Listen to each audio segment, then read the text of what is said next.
Le journal. Au sommaire dans cette édition d'information, célébration ce dimanche de la journée de l'éducation, placée sous le thème « Relancer et redynamiser le secteur pour la génération Covid-19 » avec en toile de fond la promotion de la paix et du développement malgré le bouleversement actuel du coronavirus. Claudette Eoré sera des nôtres ce soir. Avec Issa Steve Meufan, nous ferons le point sur l'atelier de clôture du projet sous-régional des classes vertes pour une production innovante, ludique, éducative et nutritive en Afrique centrale. Les avantages du dit projet dans cette édition d'information. Comment booster l'entrepreneuriat féminin au Gabon? Telle fut la thématique abordée au cours de l'émission Quand les femmes débattent sur nos antennes. Marina Moussavo nous édifiera. Et puis en fin de journal, vous aurez un nouveau numéro de votre chronique signée Régis Meunier, chronique de bioportrait. Coup de projecteur ce soir sur Paul-Marie Yembi.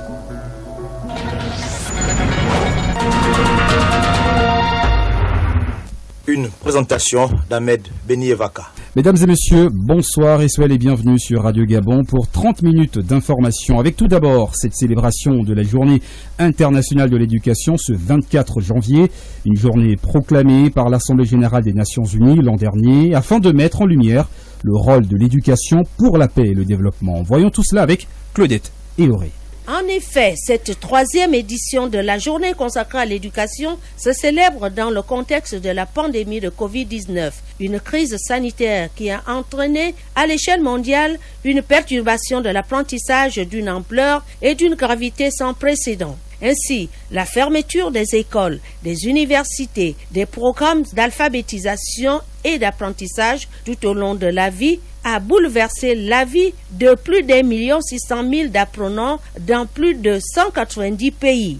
En ce début d'année, le moment est donc venu d'intensifier la collaboration et la solidarité internationale en vue de placer l'éducation et l'apprentissage au centre des efforts de relance et de transformation vers des sociétés plus inclusives, plus sûres et plus durables. D'où les sous-thèmes retenus pour cette édition 2021, à savoir les héros de l'apprentissage, l'innovation et le financement. Rappelons que l'éducation est un droit humain. Elle est essentielle au développement durable et présente de multiples enjeux et défis. Comme le disait l'ancien président sud-africain Nelson Mandela, l'éducation est l'arme la plus puissante que vous pouvez utiliser pour changer le monde.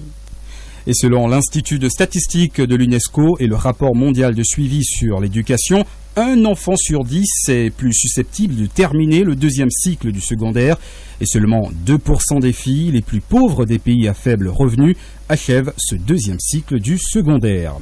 Comment booster l'entrepreneuriat féminin dans notre pays? La question a été abordée au cours de l'émission Quand les femmes débattent sur nos antennes. Les raisons et les mécanismes pour élever ce secteur dans ce reportage signé Marina Moussavo. Encourager la femme gabonaise à embrasser désormais le monde de l'entrepreneuriat, c'est le discours prôné aujourd'hui par les plus hautes autorités dans notre pays dans la lutte contre la pauvreté et l'autonomisation de la femme. Force est de constater qu'en dépit de ce leitmotiv, la femme gabonaise reste encore peu visible dans le paysage entrepreneurial. Christy Ewoumbe et Elisabeth Tomba, représentantes de la Maison de la Femme, à Condez, évoquent les raisons. Les parents, ils disent, allez-y à l'école. Prenez les diplômes et revenez de femmes intelligentes qui vont travailler dans des entreprises et qui seront aussi directrices quelque part. Parce que pour les parents, c'est une fierté. Lorsque un Gabonais se lance faire un petit commerce, ton frère ou ta soeur gabonaise te dépasse. Allez prendre chez la béninoise. On se décourage. En vue de rendre visible l'entrepreneuriat féminin à l'échelle internationale, Claire Ngimbi, chercheur au CNRS, propose quelques pistes de solutions. Pour faire dans le formel, moi je me dis il va falloir faire des formations. Je dois savoir quels sont les papiers à fournir. Je dois savoir tenir une comptabilité. Je dois savoir lire et écrire. Parce qu'il y en a qui, même ça, elles ont des problèmes. Je dois savoir comment avoir des marchés. Selon l'Office national de l'emploi, 30% des jeunes diplômés sont en chômage au Gabon. La création d'entreprises reste alors la porte de sortie. Seulement des campagnes de sensibilisation et des formations devraient être menées sur le terrain en vue d'expliquer aux femmes le bien fondé d'être entrepreneur. Et puis au Gabon, 28% d'entreprises sont créées chaque année par des femmes selon une étude réalisée il y a 4 ans par l'Agence nationale de promotion d'investissement, l'ANPI. Nous l'annoncions en titre, l'atelier de clôture du projet sous-régional des classes vertes pour une production innovante, ludique, éducative et nutritive, dont le but est de présenter les principales réalisations du dit projet dans les pays de la sous-région d'Afrique centrale par visioconférence et en simultané au Cameroun, au Congo, au Gabon. Et on voit tout ce projet, donc cet atelier de clôture avec Issa Steve Mefan. Un atelier qui va regrouper une quarantaine de participants en provenance de 3 pays bénéficiaires du projet, particulièrement les représentants du ministère en charge de l'agriculture, de l'éducation ainsi que de la santé du Cameroun, pays hôte, du Congo et du Gabon. Les coordonnateurs nationaux du projet, les points focaux, nutrition des gouvernements, du mouvement Scaling Up Nutrition, les représentants des agences du système des Nations Unies, les partenaires bilatéraux de même que les ONG. Le projet des classes vertes pour une production innovante, ludique, éducative et nutritive est une initiative pilote visant à promouvoir des techniques innovantes de production auprès des jeunes en milieu scolaire et dans les communautés, tout en mettant l'accent sur la valeur nutritive des aliments et leur impact. L'atelier débutera par des remarques préalables du coordonnateur du bureau sous-régional FAO Afrique centrale, M. Elder Mouteia, et le discours d'ouverture du ministre de l'Agriculture et du Développement rural du Cameroun, Gabriel Mbeirobe.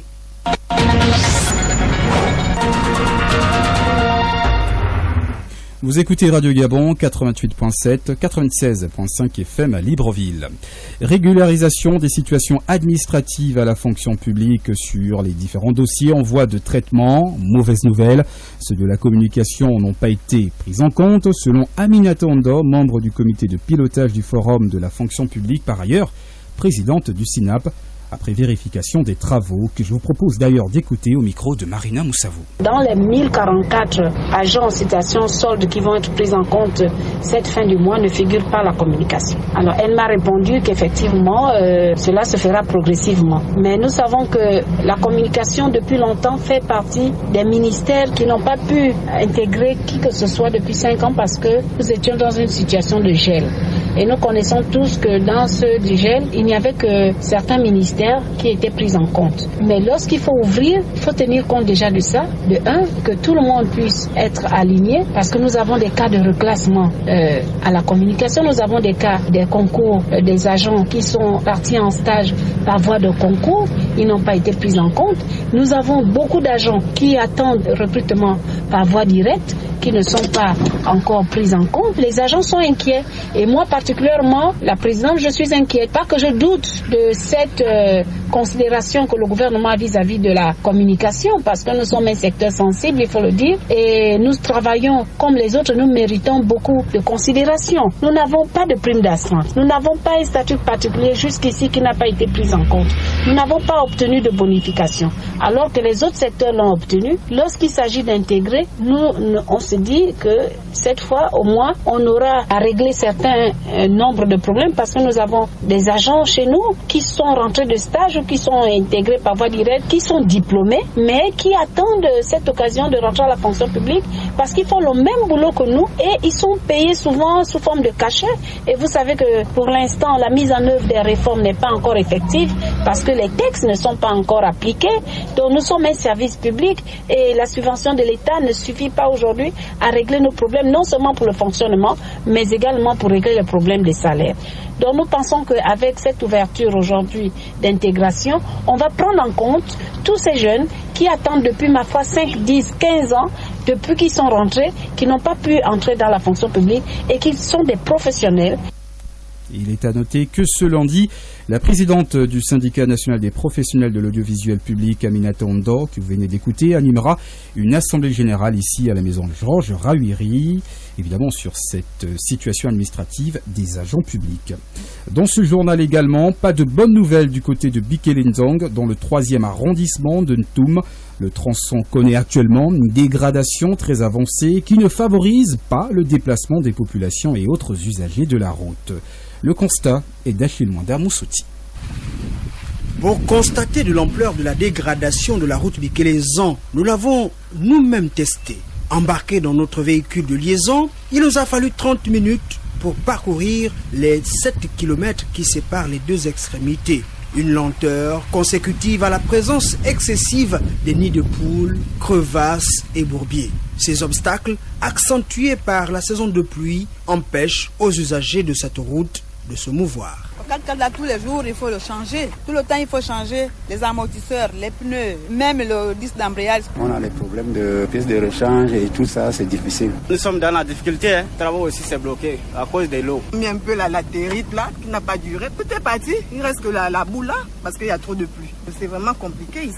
Et en plus, pour avoir un clan d'œil, il faut marcher à peu près 1 kilomètre.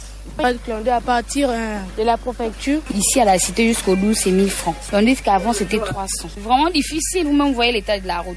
Quelle voiture qui va rentrer ici? Aucune voiture. Il n'y a que les pick-up pour sécuriser ici, la saison de pluie. Les bus, les petites voitures ne peuvent pas passer ici. Quelques actions collectives et spontanées des résidents se font observer. Toutefois, elles sont inefficaces. D'où ce cri d'alarme. On souhaiterait que les autorités puissent aider la population de Bikelenzon. Si pour qu'on puisse gratter un peu la route, mettre à la latérite, ça va nous aider.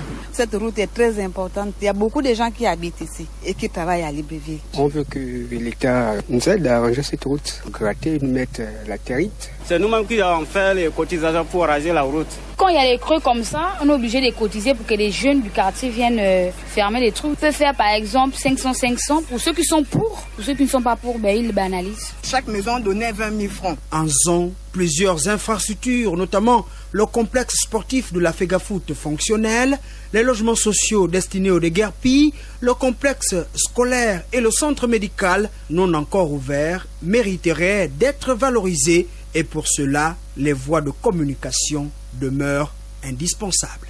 Voilà, c'est un reportage signé Achille Manda Moussotti. Autre constat sur le terrain, plusieurs projets d'envergure dans notre pays sont à l'abandon. Ces éléphants blancs, on en trouve un peu partout dans la capitale. Alors, qu'est-ce qui pourrait justifier cet état de fait? Élément de réponse dans ce reportage de Rokia Moneme. Le site devant abriter la mairie du 2e arrondissement de Libreville, groupé en ce moment dans des hautes herbes. Pourtant, les travaux ont été lancés et financés depuis plusieurs années déjà. Albert Oyam, maire du 2e arrondissement de Libreville, s'explique. Il s'est tout simplement trouvé qu'il y a eu un problème de financement pour l'achever. Mais je vous dirais qu'il est à 85-90% achevé. Le maire nouvellement élu, M. Genba, lorsqu'il nous a reçus il y a 3 jours, est revenu là-dessus. C'est une de ses priorités. Dans quelques jours, je vais dire dans quelques mois, nous allons effectivement libérer le local que nous occupons en ce moment parce que nous sommes en location pour intégrer notre bâtiment. Des éléphants blancs, comme certaines infrastructures, on en trouve un peu partout dans la capitale gabonaise. La baie des Rois au Port-Molle, le stade Omnisport, les logements sociaux de Bikele pour n'en citer que ceux-là. Les bâtiments laissés à l'abandon devenus facteurs d'insécurité. Là même c'est à l'abri des bandits et tout ça là, donc c'est pas bon fumer des champs, tout ça là, donc c'est pas bon en pleine ville. S'ils pouvaient essayer de voir, en tout cas ça devait faire plaisir même à la population. Vraiment, il n'y a rien à dire, c'est juste déplorable. La vérité, c'est que le phénomène des éléphants blancs au Gabon est une pénible réalité, dans la mesure où un peu partout dans la ville de Libreville, on en rencontre. Est-ce, disons, dû à un manque de maîtrise des sommes d'argent allouées pour construire ces bâtiments, ou s'agirait-il de quelque chose d'autre? C'est là la grande interrogation. Mais la plupart du temps, on apprend que c'est souvent consécutif à un problème de gestion. Une gestion qui ne serait donc pas rigoureuse en matière justement de réalisation de nombre de bâtiments aussi bien publics que privés. La campagne de sensibilisation sur les mécanismes de lutte contre la corruption lancée l'année dernière apparaît pour certains riverains comme une solution pour résoudre ce phénomène des éléphants blancs au Gabon.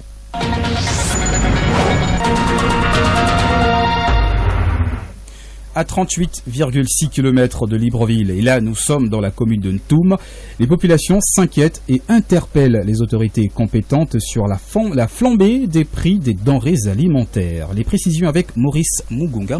Les produits de première nécessité ne cessent d'augmenter de prix ces derniers temps en Ntoum dans le Grand Libreville et ne font pas l'unanimité, que ce soit au marché municipal dans les grands magasins ou chez les détaillants du quartier. Paquets de manioc, régime de bananes, tas de tarots, de piments, d'aubergines, de noix de palme et bien d'autres produits alimentaires tels que le prix du kilogramme de poisson frais ou de viande a énormément augmenté à telle enseigne que le consommateur en tout mois ne sait plus à quel sens se vouer, comme nous l'ont dit certains d'entre eux rencontrés au cours de notre passage dans ces espaces commerciaux. Je dirais aujourd'hui que nous, consommateurs de Ntoum, nous avons vraiment constaté avec beaucoup de regrets l'augmentation des prix des denrées alimentaires qui fait en sorte que le panier de la ménagère devient vraiment très difficile à combler car nous avons eu une inflation des prix tels que, je vais les citer dans le désordre, un kilo de tripes qui était à 1400 francs est passé à 1750 francs. Celui des pâtes de poule, au lieu de 1100 francs, est maintenant à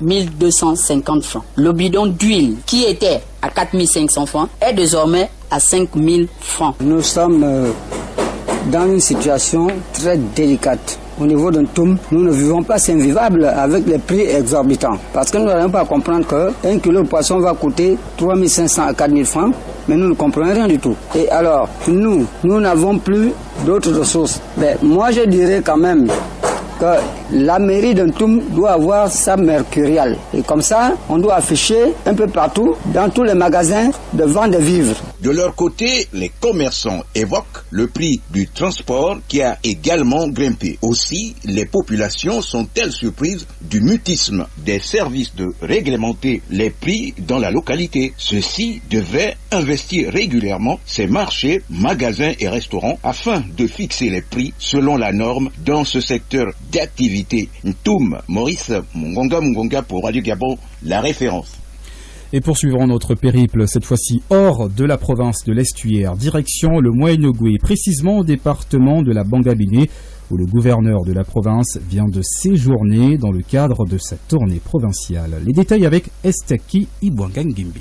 La ville de Njolé est l'avant-dernière étape de sa tournée de prise de contact à travers la province, occasion pour le dépositaire de l'autorité de l'État dans le Moyen-Ogooué de tirer les enseignements de ces rencontres avec les forces vives. Barnabé Babé Bangalivois. Il reste une étape, celle du district d'Achouka. J'aurais pu la faire avant, mais à cause des crues, à cause de l'eau, à cause de pluie, les bénéfices et le personnel de commandement de Gouelac m'ont demandé de faire cette tournée en février, ce que je vais faire. Mais qu'à cela ne tienne, j'ai entamé ma tournée depuis novembre par les administrations et les collectivités locales. Et actuellement, je suis dans le département de la Barabine, en commençant par Bifoun et on termine par Njolé aujourd'hui. Quel enseignement? C'est que les Gabonais qui m'ont reçu ont exprimé leur joie de voir le gouverneur, de recevoir le gouverneur. Ils m'ont exposé leurs problèmes. Ce sont les problèmes que nous rencontrons partout. Je vais essayer à la fin de ma tournée de faire une synthèse et envoyer aux plus hautes autorités de la République. Un des fils de la localité se réjouit de la présence du gouverneur. Nzé Toutoum Jean-Robert. La visite du gouverneur ne peut que nous réjouir. C'est la première autorité de la province. Il représente le chef de l'État dans la province. Donc, si le gouverneur vient, il doit être au fait des problèmes des villageois. Nous avons tellement de problèmes, les problèmes ne manquent pas. Premièrement, les écoles qui ne fonctionnent pas normalement. Depuis la reprise des classes de ce mois de janvier 2021, les enfants ne vont pas à l'école. Parce que le seul enseignant qui est là, dit qu'il ne peut pas enseigner toute une école seule. Rappelons que durant son séjour dans la Bangabine, Barnabé Bangalivois s'est entretenu longuement avec les populations des cantons Samkita et Bel Alembe et de la commune de Njolé, invitant ses compatriotes à cultiver la paix, l'amour du prochain, au respect des institutions, de la hiérarchie, puis de faire confiance au président gabonais Ali Bongo Ondimba et au gouvernement de la République. Lambaréné Estaki Ibwangangimbi pour Radio Gabon, la référence. Et profitant de cette visite, le gouverneur de la province du Moyen-Ogooué a appelé les opérateurs économiques à respecter leurs engagements vis-à-vis de l'État et de la population, car bientôt, la ville de Njolé aura aussi sa zone économique. On écoute.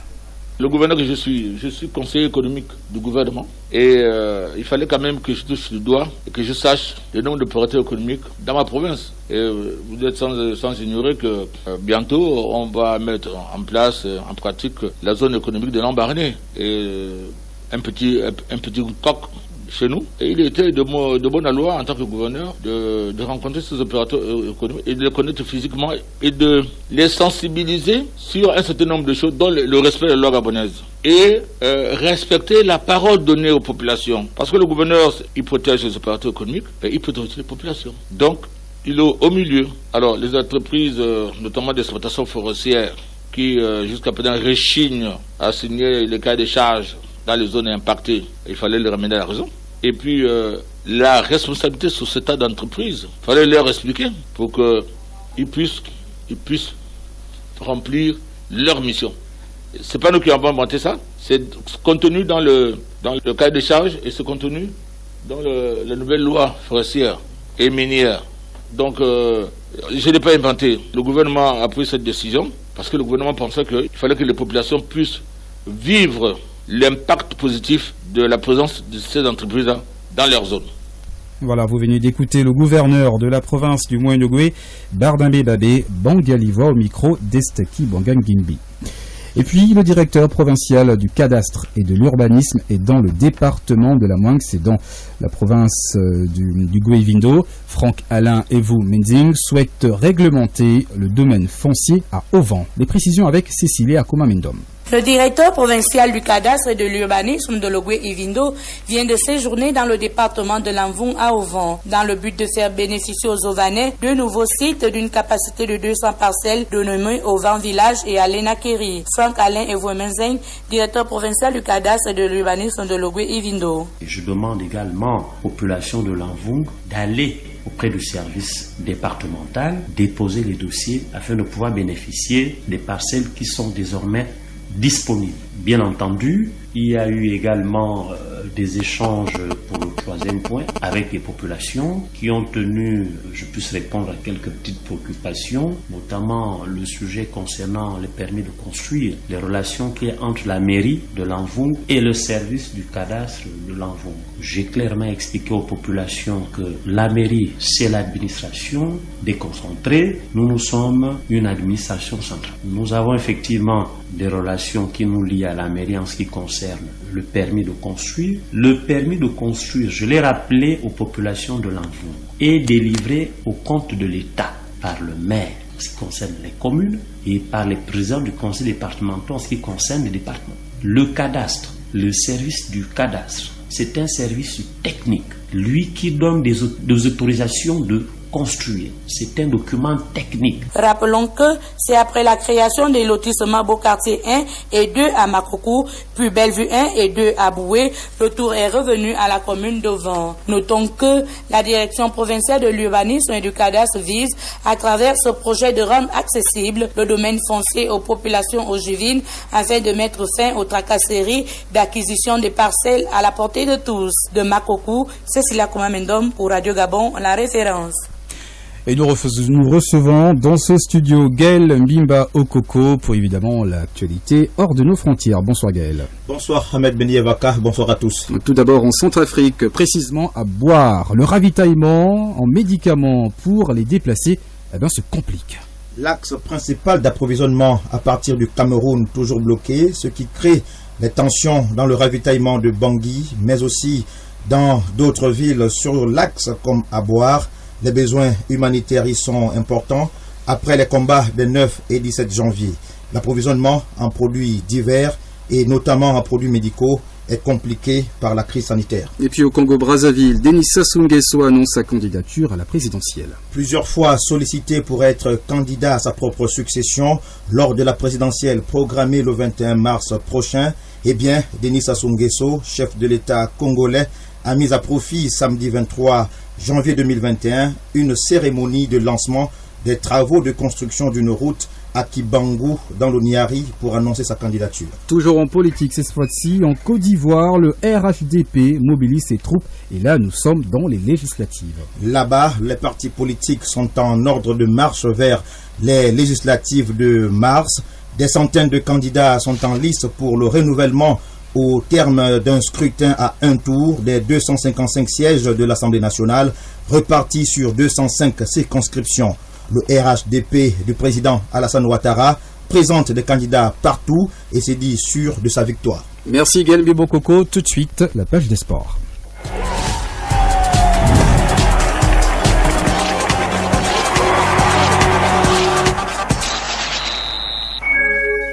Et nous enfilons nos bottines et chaussettes pour recevoir Ulrich Poupangoy. Bonsoir Ulrich. Bonsoir Béni. Et on parle de championnat d'Afrique des Nations 2021 qui se joue actuellement au Cameroun. La 3e journée de cette compétition a débuté avec de belles affiches au programme. C'est cela, demain pour le compte du groupe B, le Congo affronte la Libye et la République démocratique du Congo est opposée au Mina du Niger. Un nul ou une victoire suffit aux hommes de Florent Ibenge pour se hisser en quart de finale.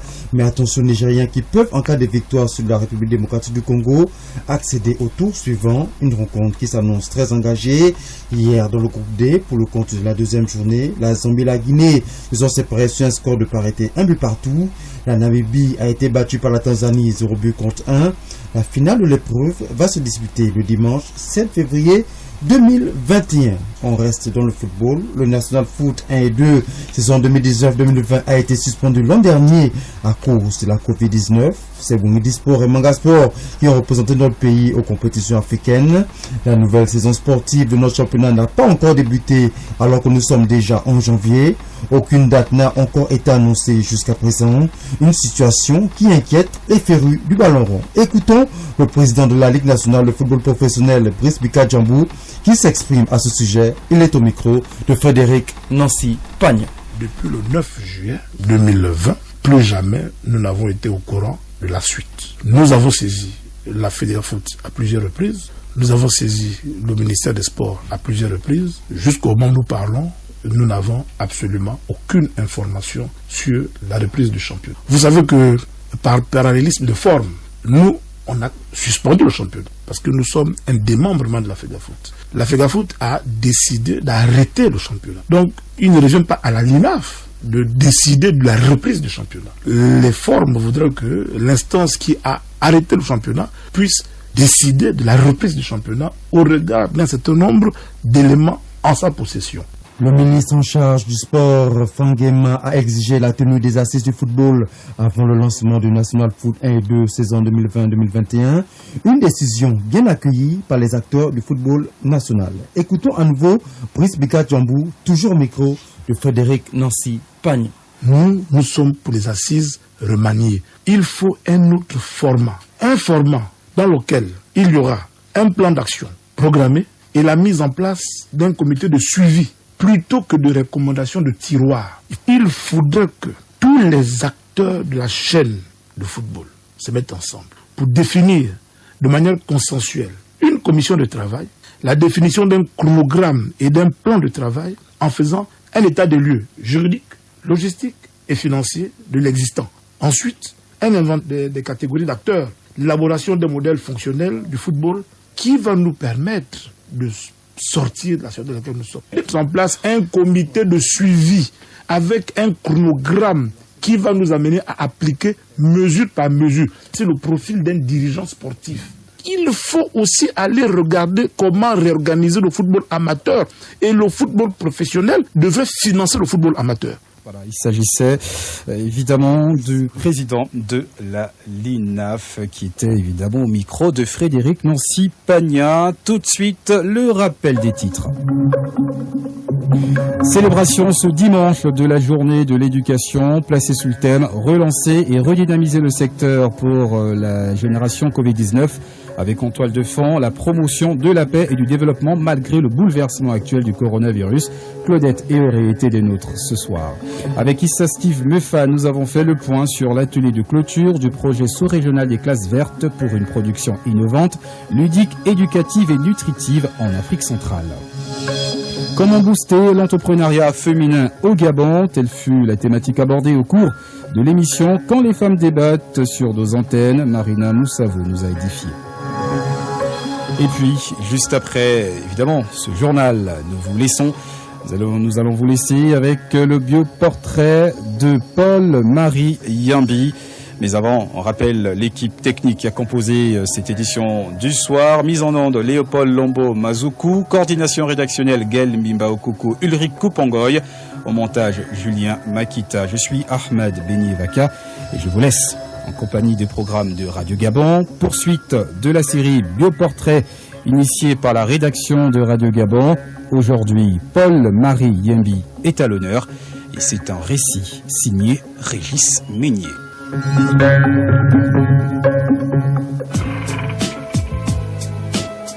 Paul-Marie Yembi est né en 1917 à Ngoudou, localité située non loin de la ville de Ndendé, dans l'Angounié, au sud Gabon. Il effectue ses études à la mission catholique de Lambaréné avant de devenir immédiatement après employé de commerce, gérant notamment la société SHO à Mouila et les Bamba. Il s'engage très tôt en politique en 1950, d'autant qu'au mois de mars 1952, son engagement et son intéressement pour la chose publique payent. Il est donc élu conseiller territorial pour le compte de l'Angounié. En 1957, il décroche un deuxième mandat électif. Cette année 1957 qui succède au vote de la loi 4 Gaston Defferre qui consacra l'autonomie interne des territoires d'outre-mer couronné par le référendum de 1958 voit Léon Gabriel Mbamiko, vice-président du gouvernement issu de cette autonomie, constituer son premier conseil de gouvernement. Il nomme donc Paul-Marie Yembi membre, donc ministre chargé du portefeuille de la production agricole. Cette haute personnalité politique est en fait au départ député de l'Angounié, sur la base d'une liste d'entente, puisqu'il ne tarde pas à rejoindre le bloc démocratique gabonais, le BDG, de Léon Gabriel Mbamiko. Au mois de février 1958, Paul-Marie Yembi hérite du portefeuille de la fonction publique et du travail. Sa carrière politique est sans conteste fulgurante, dans la mesure où en 1960, il devient secrétaire général adjoint du BDG. L'année suivante, le voilà réélu député tout en accédant à la vice-présidence du gouvernement d'Union nationale qui réunit les ténors et les responsables du bloc démocratique gabonais, le BDG, et de l'UDSG, l'Union démocratique et sociale gabonaise, sous la présidence de Léon Gabriel Mbamiko. Gouvernement dans lequel Jean-Hilaire Obam Eyege se voit attribuer le portefeuille des affaires étrangères. Paul-Marie Yembi accroît davantage son influence politique,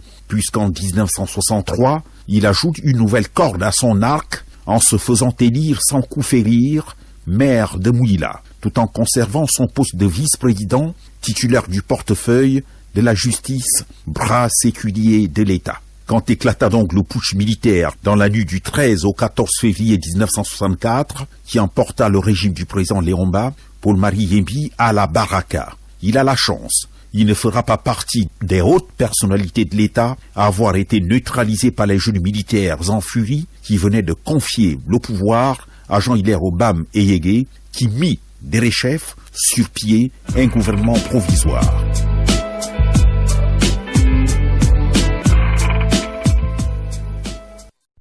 Vous êtes câblé sur Radio Gabon émettant de Libreville, 88.7, 96.5 FM. Où que vous soyez, nous sommes avec vous.